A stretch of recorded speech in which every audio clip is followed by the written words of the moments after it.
Hi സുഹൃത്തുക്കളെ, ഇതാണ് എൻ്റെ കൊച്ചു വാഴത്തോട്ടം. മാക്സിമം ഒരു 100 വാഴയുണ്ടാകും. റോബസ്റ്റ് വാഴ, അതാണ് പ്രത്യേകത. ഷുഗർ രോഗികൾക്കും കഴിക്കാം, അതാണ് ഈ പഴത്തിൻ്റെ പ്രത്യേകത. പിന്നെ മൈസൂർ പഴം, കുന്നൻകായ, കദളി, കുറേ ഇനം വാഴകൾ. അതാണ് ഈ വാഴയുടെ പ്രത്യേകത. വാഴകൾ കുലച്ചു തുടങ്ങി പലതരം കുറേ വാഴകളുണ്ട്. പക്ഷേ ഇന്നു ഞാൻ വന്നത് ഒരു പ്രത്യേക തരം വളം എങ്ങനെ ഉണ്ടാക്കും എന്ന് കാണിക്കുവാൻ വേണ്ടിയാണ്. മീൻ വളർത്തുന്ന കുളത്തിൽ നിന്ന് എടുക്കുന്ന വെള്ളത്തിൽ ഉണ്ടാക്കുന്ന വളം, മേൽത്തരം മികച്ച വളം. വേറെ ഇംഗ്ലീഷ് വളമൊന്നും നിങ്ങൾ കാശ് കൊടുത്ത് വാങ്ങണ്ട, ഇത് മതി.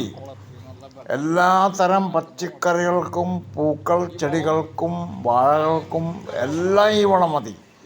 ഇതെങ്ങനെ ഉണ്ടാക്കും, ഈ വളം എന്തെല്ലാം ചേർക്കണം എന്നുള്ള വീഡിയോ ഞാൻ നാളെ ചെയ്യുന്നതാണ്. എല്ലാ വിവരങ്ങളും ഞാൻ പറയാം. അപ്പോൾ കൂട്ടുകാർ ഈ വളം ഉണ്ടാക്കി നോക്കണം, ഈ വളം ഉപയോഗിച്ച് കൃഷി ചെയ്ത് നോക്കണം. ഇത് മേൽത്തരം വളം ആണെന്ന് അപ്പോൾ നിങ്ങൾക്ക് ബോധ്യം ആകും. വേറെ ഇംഗ്ലീഷ് വളം ഒന്നും ചേർക്കരുത്, ജൈവവളം.